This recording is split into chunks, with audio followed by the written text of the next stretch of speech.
सिगां सेन्टारावनो सोरगोआव थानाय आफा इसोरखौ बे समाव हाजासे हामबाय होनदों आरो बेजों लोगोसे नोंथांमोन बयखौबो फोरबो जिसुनि मुङै आंनि बे मोनसे गोदान भिडिअआव साफ्रोमखौबो फोरबो जिसुनि मुङै वेलकाम खालामनानै लानाय जाग्रोबाय। अनजाग्रा ख्रिस्ट'नि लोगोफोर, आरोबाव दिनैनि बे दिनजों लोगोसे नोंथांमोननिसिम गोथार बाइबेलनिफ्राय मोनसे आङो गोदान भिडिअ लाबोलायबाय। आसा खालामो नोंथांमोना आंनि बे भिडिअखौ जोबजासे नायलांगोन आरो बेखौ नायखांनायनि उनाव माबा मोनसे मिथियैखौ मिथिनो मोनगोन बा खोनाफेरैखौ खोनानो मोनगोन होननानै नायगिरि साफ्रोमनिसिमबो फोरबो जिसुनि मुङै आं बेखौनो मिजिंथिहरदों। अनजाग्रा ख्रिस्ट'नि लोगोफोर,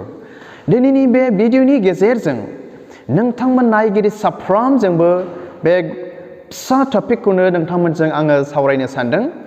जे टपिकखौ बा जे सोदोबखौ बुहुम नाङैनो दिनै मिथियो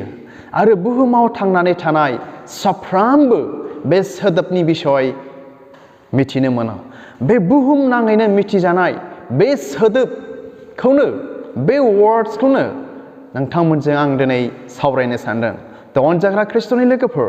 बे सोदोबानो जाहैबाय बे टपिकआनो जाहैबाय नरक, जायखौ जोङो इंराजि रावाव हेल होननानै जे सोदोबखौ जोङो मिथिनो हायो। अनजाग्रा ख्रिस्ट'नि लोगोफोर, बे नरक सोदोबा, बे हेल सोदोबा बयजोंबो बुहुमाव दिनै मिथिजायो आरो ओरैबायदि मुंदांखा सोदोब बियो आरो बुहुम नाङैनो दिनै बेखौ मिथिनो मोनो जे जाय सुबुङा, जाय मानसिया थिग नङा, मोजां नङा, गाज्रि, बे मानसिया नरकआव थांनांगोन, सोरगो रायजोआव थांनो मोननाय नङा होननानै बुहुमाव थांनानै थानाय साफ्रोमबो दिनै बेखौ मिथिनो मोनो। आरो बेल' नङा, जेसेबांनाखि जोंनि ख्रिस्टियान बिदा फंबाय, बिमा बिफा, बिब' बिनानावफोर, जेसेबांनाखि जिसु ख्रिस्ट'नि बिसाजो बिसाज्लाफोर दङ, जों ख्रिस्टियान साफ्रोमबो दिनै बेखौ मिथिगौ जे जाय मानसिया इसोरनियावहाय थिग नङा, जाय मानसिया इसोरनि हुदा नेम कानुनाव थायाखै, बे मानसिया नरकआव थांनो नांगोन होननानै ख्रिस्टियान साफ्रोमबो बेखौ सिरि मोननानै दं आरो मिथिखानानै दं। अब्लाबो बेबायदि बाथ्राखौ, बेबायदि मिनिं सोदोबखौ मिथिखाब्लाबो दिनै जों ख्रिस्टियानफ्रा इसोरनियाव दिनै जोङो थिग नङा, जों इसोरनियाव थिग थायाखै। अनजाग्रा ख्रिस्ट'नि लोगोफोर, नायदो होमब्ला मा रोखोम जागोन बियो? बे सोदोबखौनो दिनै नोंथांमोनजों आङो सावरायनो सानदों। अनजाग्रा ख्रिस्ट'नि लोगोफोर, बेवहाय सासे बिराद गिदिर इसोरनि दासा बुंदों, मिथिगोना? नरकआ बिराद गिदिर जोबथा साजानो आरो गिथाव बाथाव, मिथिबायना? अनजाग्रा ख्रिस्ट'नि लोगोफोर, नरकआ ओरैबायदिनो जोबथा साजानो, बे नरकआ आरो गिथाव बाथावनो। अनजाग्रा ख्रिस्ट'नि लोगोफोर, बेखौ दिनै सासे बिराद गिदिर इसोरनि दासा बेखौ बुंदों आरो नंगौबो। आरो बेखायनो बे नरकआ बिराद जोबथा साजा, गिथाव बाथावखायनो मा जादों मिथिगौना? जे जिसु ख्रिस्ट'आ, इसोरा सोरगोनि सुखखौ नागारनानै सुबुं माहारिखौ नरकनिफ्राय बासायनो, पापनिफ्राय उदांस्रि होनो थाखाय सोरगोनिफ्राय बे ओंखारबोनो नांदों। मानो? बे नरकनि थाखायनो। बे नरकआ ओरैबायदि गिथाव बाथावखायनो बे जिसु ख्रिस्ट'आ, द्याट मिन्स बे इसोरा जोंखौहाय, सुबुं माहारिखौ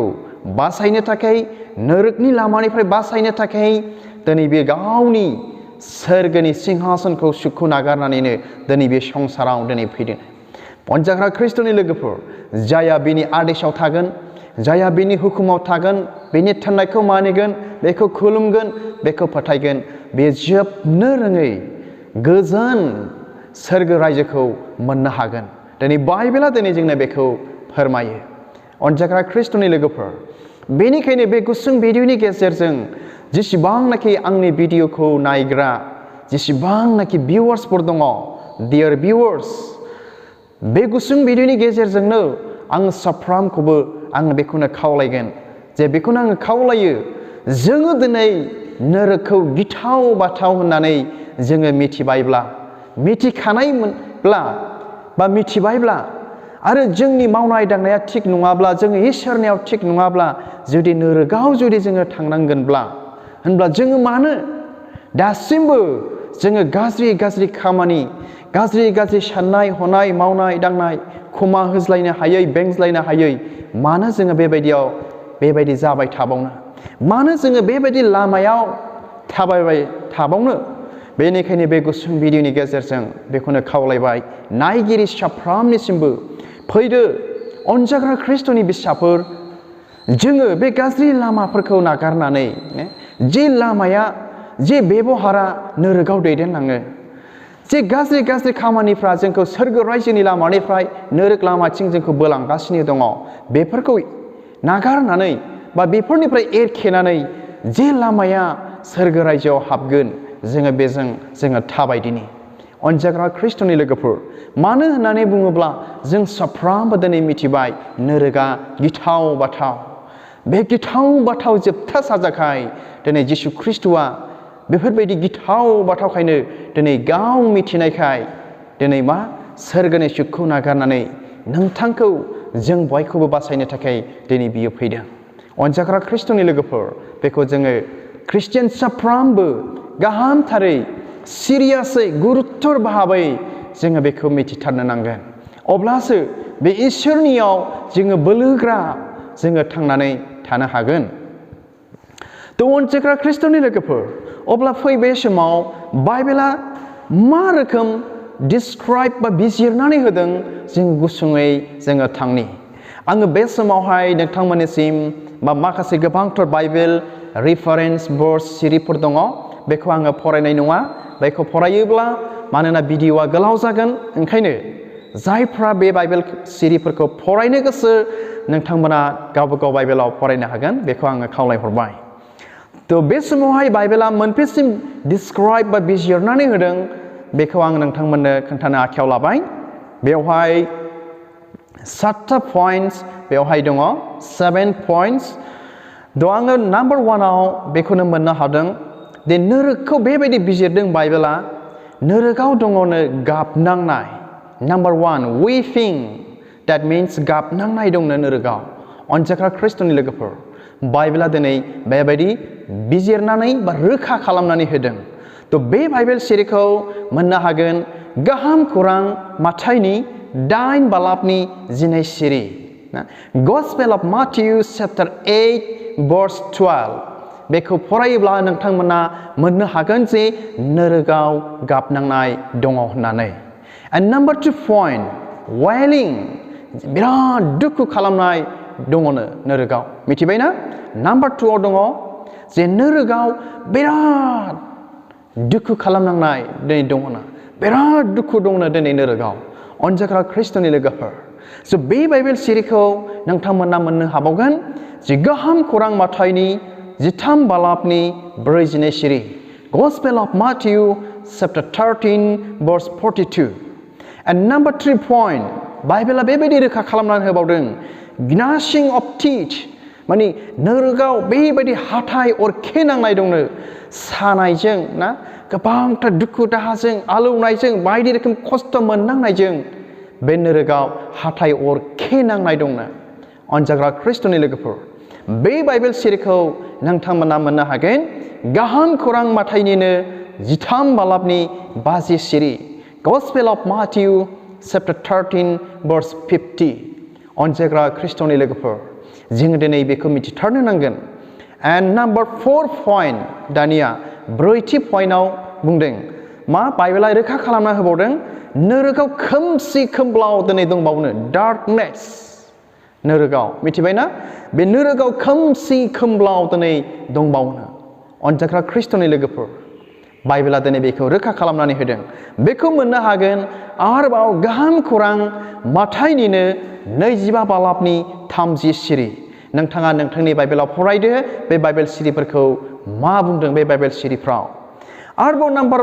5 पइन्ट 5थि पइन्टआव बुंदों फ्लेम्स अरनि सालाय दिनै दंबावनो बे नोरोगाव मिथिबायना बे नोरोगाव मा दंबावनो अर सालाय दिनै दंबावनो बाइबेला दिनै बेखौ जोंनो रोखा खालामनानै होदों बे बाइबेल सिरिखौ नोंथांमोना मोननो हागोन गाहाम खौरां लुकासनि 16 बालाबनि 24 सिरि Gospel of Luke chapter 16 verse 24 अनजाग्रा ख्रिस्ट'नि लोगोफोर दिनै मा होननानै बुंदों नोरोगाव अरनि सालाय दिनै दंबावो That means अर दङ नोरोगाव अर थाब्लासो ना अरनि सालाय ओंखारगोन ना मा होनो आरोबाव number 6 point द'थि पइन्टआव बुंदों burning मा खामनाय दंबावनो नोरोगाव खामनाय That means अर खामनाय नोरोगाव दङनो बाइबेला दिनै जोंनो बेखौ रोखा खालामनानै होदों अनजाग्रा ख्रिस्ट'नि लोगोफोर बेखौ मोननो हागोन आइजायानि 33 बालाबनि 14 सिरि जेसाया 33 verse 14 बेखौ फरायोब्ला जोङो दिनै मोननो हागोन आरोबाव लास्ट पइन्ट स्निथियावहाय 7 पइन्टआव torment ओरैबायदि दुखु खस्थ' दाहाजों दिनै नोरोगाव सैनांनाय दंबावो अनजाग्रा ख्रिस्ट'नि लोगोफोर जे torment जे दुखुआ जे खस्थ' सैनांनाया जे गाबनांनाय जे खस्थ'आ दिनै मा जोबनो गैया unlimited माने बेवहाय खुनु रुगुं गैयै बेफोरबायदि सैनांनाय जोबनो गैयै अरायबोनि थाखाय सैनांनाय दिनै बे नोरोगाव दंना अनजाग्रा ख्रिस्ट'नि लोगोफोर स' बेखौ जोङो मोननो हागोन बेनि बाइबेल सिरिखौ गाहाम खौरां लुकासनि 16 बालाबनि 23 सिरि Gospel of Luke chapter 16 verse 23 दा अनजाग्रा ख्रिस्ट'नि लोगोफोर बे समाव जोङो गोथार बाइबेलनिफ्राय गाहामथारै जे जोङो मिथिनो मोनबाय खोनानो मोनबाय जे नोरोगनि सोमोन्दै बाइबेला जोंनो दिनै मा रोखोम क्लियारिफिकेसन होदों मा रोखोम रोखा खालामनानै होदों थ' आसा खालामो नोंथाङाबो बे बाइबेल सिरिनि गेजेरजों गाहामथारै नोरोगनि बिसय मिथिबाय होननानै नायग्रा साफ्रोमनिसिमबो आङो बेखौनो मिजिंथिहरबाय आरो बेल' नङा अनजाग्रा ख्रिस्ट'नि लोगोफोर बे भिडिअनि गेजेरजों नायगिरि साफ्रोमखौबो दिनैनिफ्राय बे गिथाव बाथाव सैनांनाय नोरोगनि लामानिफ्राय एरखेनानै सोरगोनि लामाजों आगान सुरगोन होननानै बयनिसिमबो मिजिंथिहरनानै आंनि बे गुसुं भिडिअखौ बेयावनो दोनबाय स' गोजोन्थों खुलुमबाय